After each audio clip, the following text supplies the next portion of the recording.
It is Ryan here, and I have a question for you. What do you do when you win? Like, are you a fist pumper, a woo-hooer, a hand clapper, a high fiver? If you want to hone in on those winning moves, check out Chumba Casino. Choose from hundreds of social casino-style games for your chance to redeem serious cash prizes. There are new game releases weekly, plus free daily bonuses. So don't wait. Start having the most fun ever at ChumbaCasino.com. No purchase necessary. VGW Group. Void where prohibited by law. 21 plus. Terms and conditions apply. You're listening to Killer Communications, brought to you by AbJack Entertainment. Be sure to check out some of the other great true crime podcasts from this network, including The Murder in My Family, Missing Persons, DNA ID, Citizen Detective, Campus Killings, Scene of the Crime, Zodiac Speaking, and Beyond Bizarre True Crime. All of these podcasts are available for you to binge on right now, wherever you listen to podcasts. Subscribe where you're listening to this podcast so you don't miss an episode.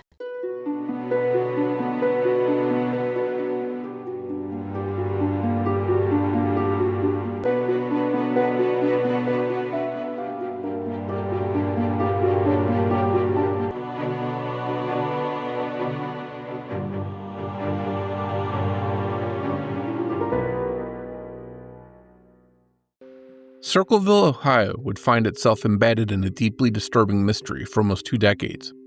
The small town, known most for its pumpkin festival, was terrorized by thousands of letters suddenly flooding resident mailboxes, threatening to expose all their secrets, or worse, murder them.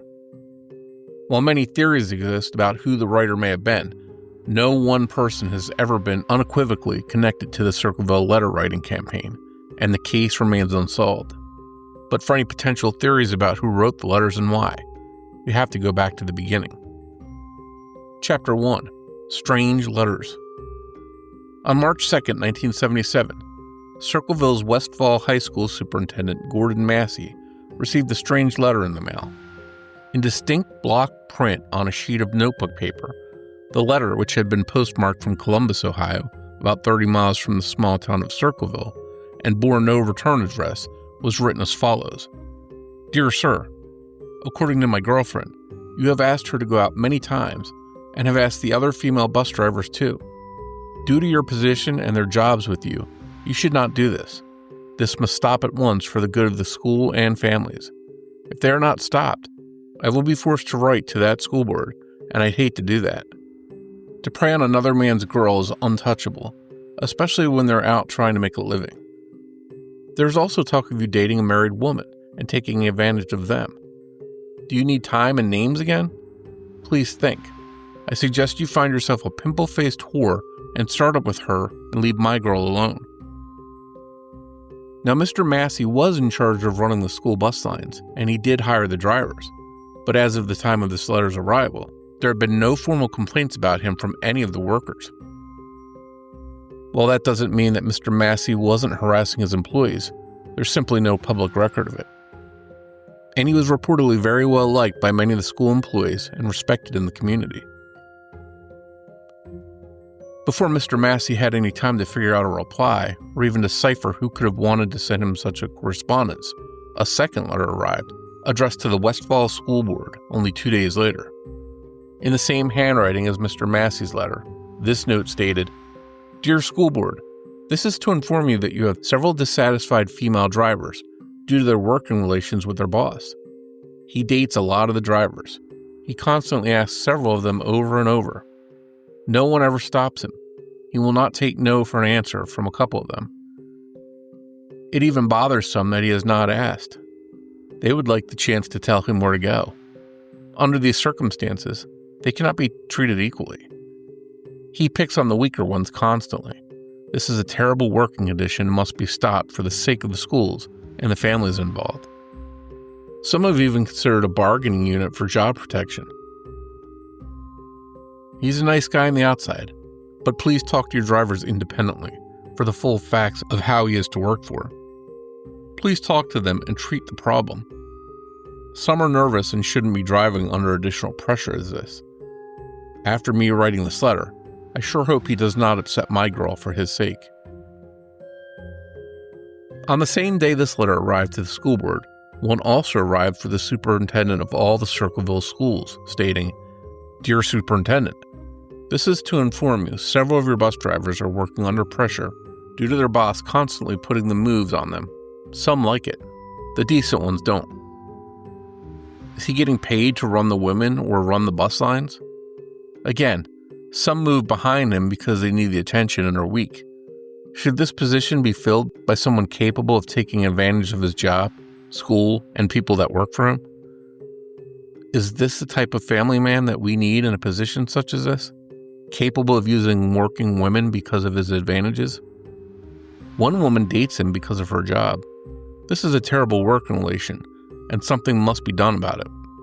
Most of the drivers know what is going on constantly. You should talk to them, and also him, before something drastic happens. These letters were certainly alarming, but the swiftness with which they were sent didn't give the school district much time for investigation. Not to mention, what the letter writer really wanted was unclear.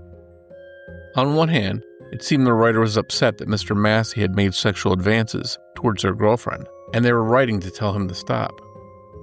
But the letters sent to the school administration painted a bigger picture, in which the letter writer was alerting the board about a school employee who was abusing his position to prey on the town's working women. And while the letters posed some threatening language, they were vague and didn't name anyone specifically. By all accounts, these letters were mostly ignored as a prank from some disgruntled person in Columbus who lived too far from Circleville to pose much of a problem, and life carried on. However, at the same time these letters had been sent to the school, a Circleville bus driver named Mary Gillespie would become the letter writer's favorite target. Chapter 2.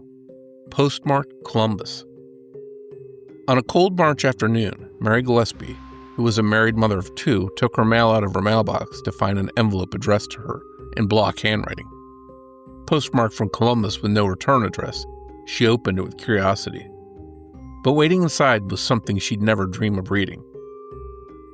Written in the same slanted, blocky writing as the envelope, Mary read, "Stay away from Massey. Don't lie when asked about knowing him. I know where you live and have been observing your house and know you have children. This is no joke. Please take it serious. Everyone concerned has been notified and everything will be over soon." Now, Mary certainly would have known Gordon Massey as he was her boss, but in March 1977, there were no indicators that the two had anything more than a professional relationship, and while Mary kept the strange letter with a deep sense of unease, she didn't tell anyone about it. Perhaps, like the school board, she too hoped it was simply a prank. But more letters began to arrive, all postmarked from Columbus, and all lacking a return address, and they were becoming more sinister. Over the next few weeks, these letters accused Mary of outright having an affair with Gordon Massey, citing, "Lady, this is your last chance to report him. I know you're a pig and will prove it and shame you out of Ohio. A pig sneaks around and meets other women's husbands behind their backs, causes families and homes and marriages to suffer." Another letter threatened Mary's 8-year-old daughter, citing that if Mary didn't stop her affair with Gordon Massey, the letter writer would, quote, "put a bullet in that child's head." For reasons still unknown, Mary didn't immediately take these letters to police, nor did she tell her husband Ron that someone was harassing her via the mail system. Perhaps she thought they'd just go away if she ignored them. But then letters began showing up in the Gillespie mailbox addressed to Ron, too.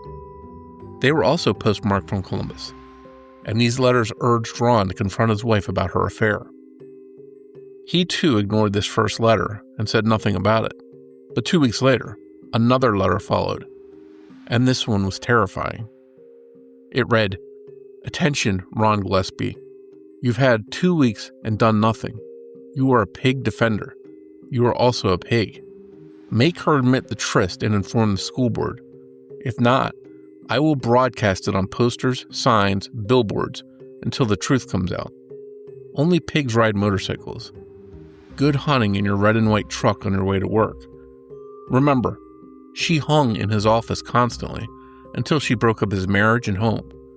Contact people at school. They're aware. They're starting to laugh, and not only at her. Let her read this. It's no lie. She knows I'm telling no lie. I followed him for weeks since last summer and have seen her meet him several times. She knew if caught, there would be trouble. He is not as serious as people think.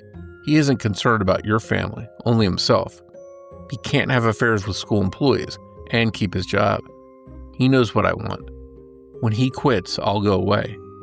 All you have to do is talk and ask questions from the people that work there. You will see this is no joke. After receiving this second, more threatening letter, Ron confronted Mary and showed her the letter, to which she produced the handful she'd already received. She swore to Ron that it wasn't true, she wasn't having an affair with Gordon Massey, and she had no idea who this letter writer was. Were the Gillespies being blackmailed? The only thing Mary could think of was that there was another bus driver at the school, a man by the name of David Longberry, who didn't like her. He'd asked Mary to go out with him, even though she was married, and she'd rejected him.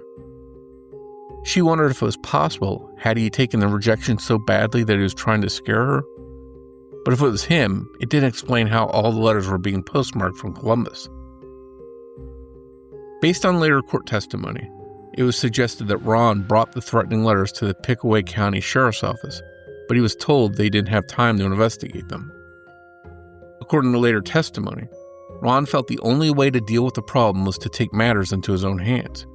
So he sought help by going to his sister Karen Sue and her husband, Paul Freshour. The Gillespies and the Freshours reportedly got along well at this time, and as Ron claimed, he knew who the writer was, presumably David Longberry, though that has never been confirmed. He suggested they write letters back, hoping to scare the letter writer into stopping, saying they knew who he was and what he was doing. According to Paul Freshour, the two families wrote 4 or 5 anonymous letters of their own. They put together a small list of names of people they thought might be the writer, and then they sent those letters anonymously to those people, hoping that if one of them was the Circleville writer, it would scare them into stopping what they'd been doing. And while the letters stopped coming to the Gillespies, they began appearing in the mailboxes of other residents all over the town.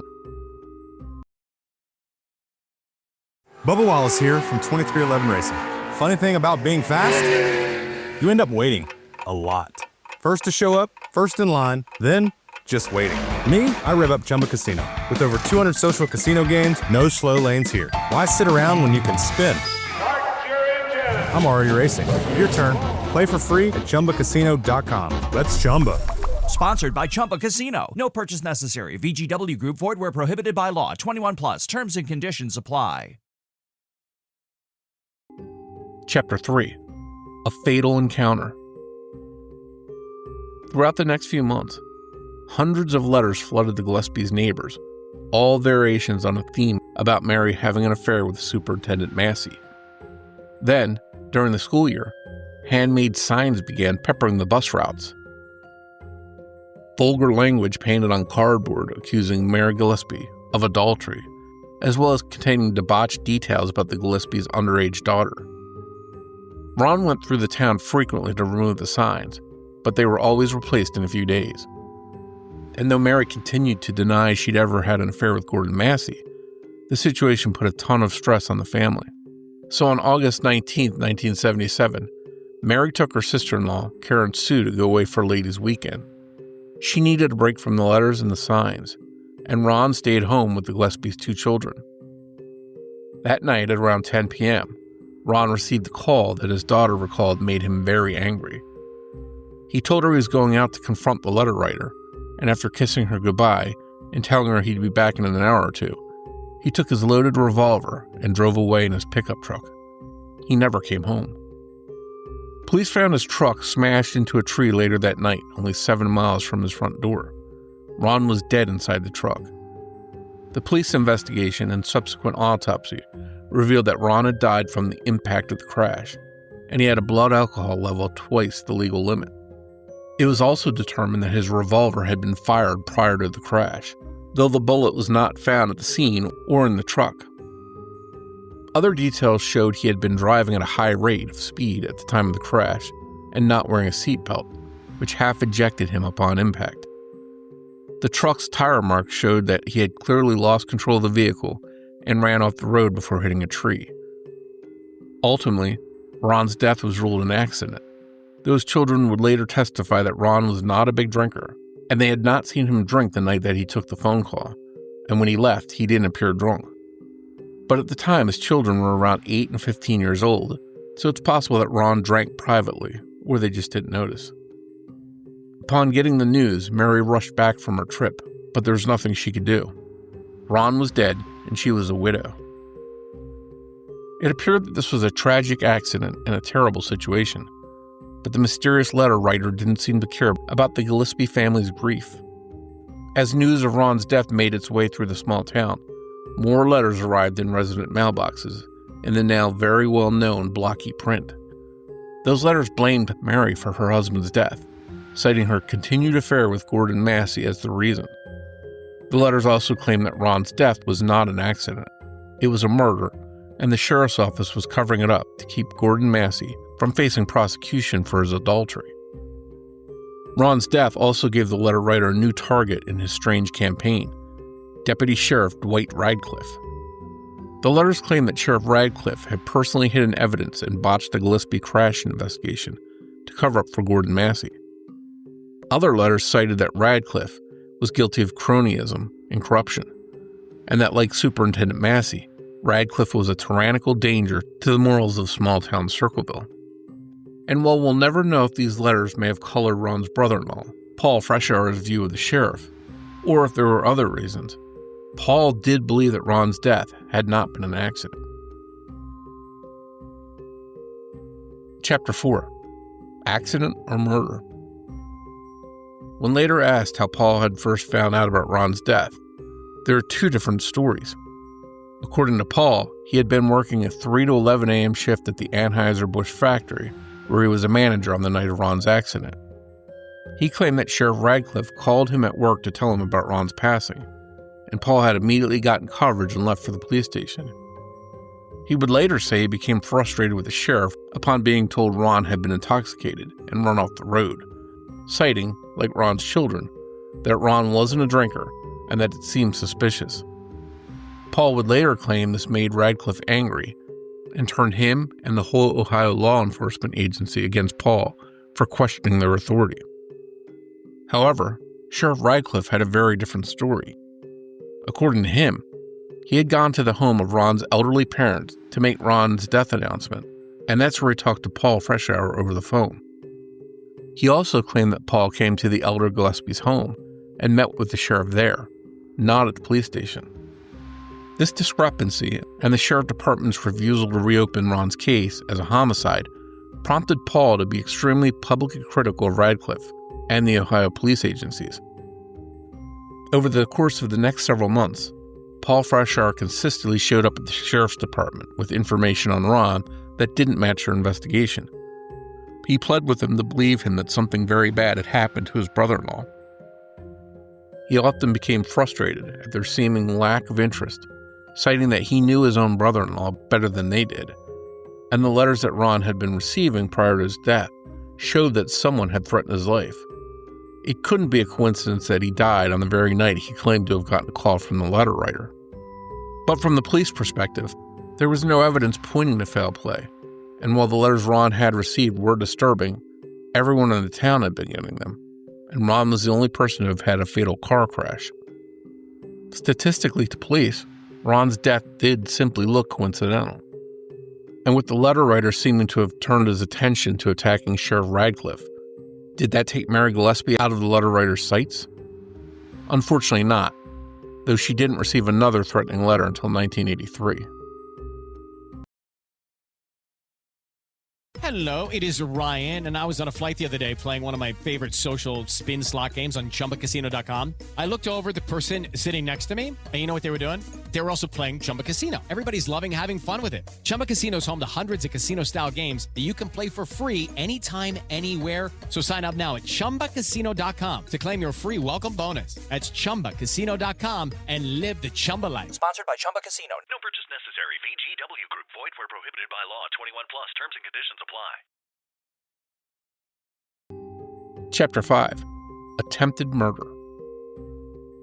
In the years following Ron Gillespie's untimely death, Mary would later admit that she did start up a romantic relationship with Gordon Massey, but she claimed that this happened only after Ron's passing and after Gordon's divorce from his wife. It's interesting to note that Mrs. Massey had actually filed for divorce in 1968, but they reconciled until the boards of letters strained their marriage again in the late 1970s, and the Masseys officially divorced in 1979. Mary added that part of the reason she and Gordon, who are now both single, ended up starting a relationship was the shared trauma of being the targets of the letter writer's smear campaign.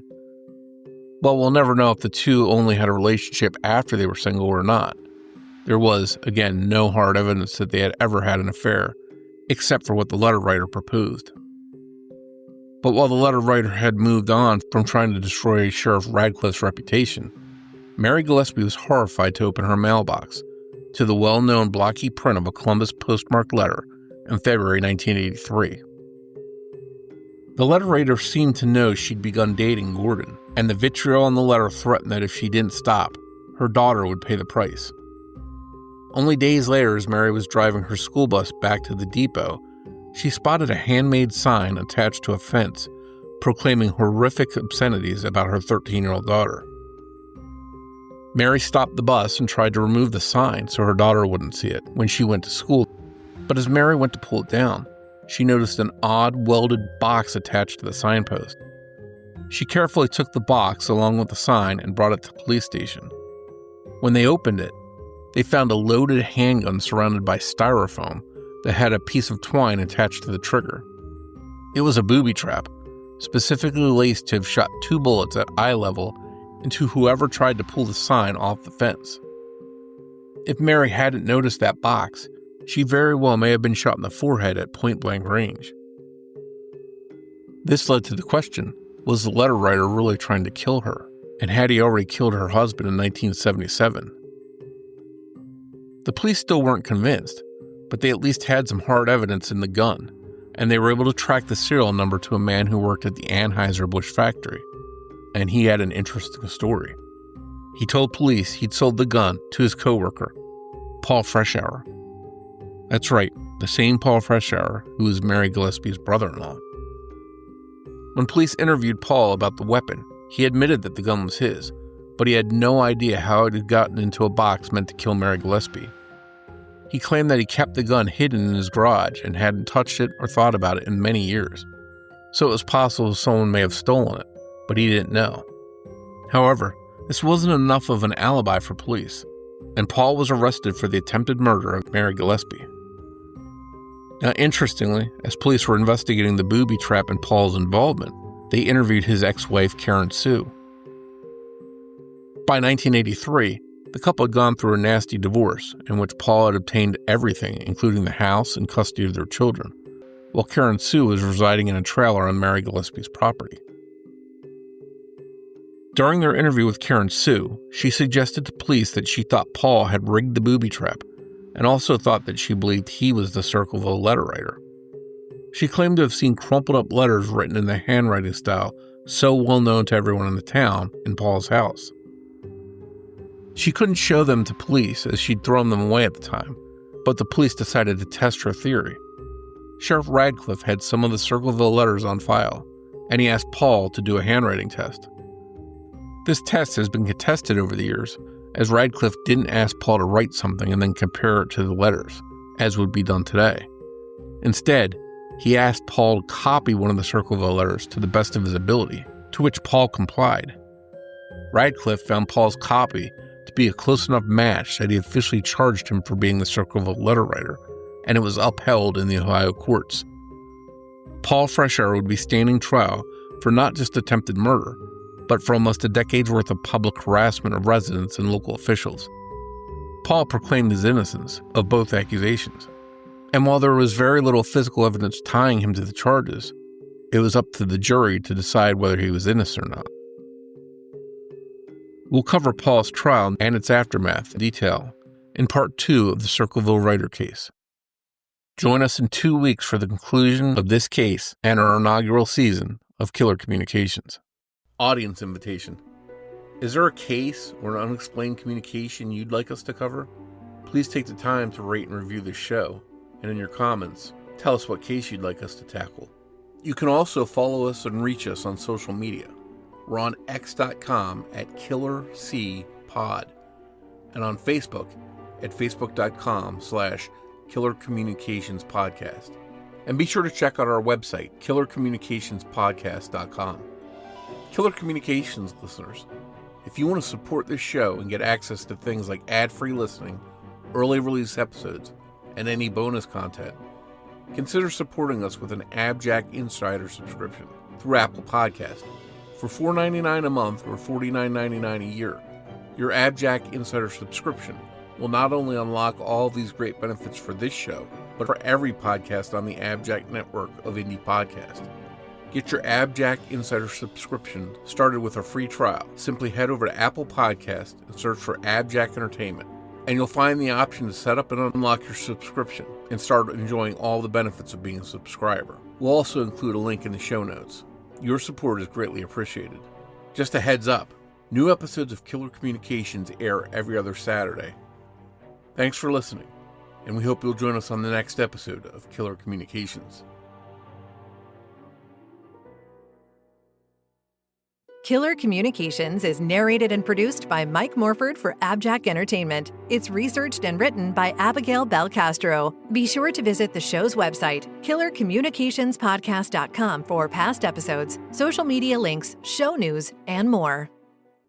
Riley Herbst from 2311 Racing here, and you know what grinds my gears? Waiting for coffee.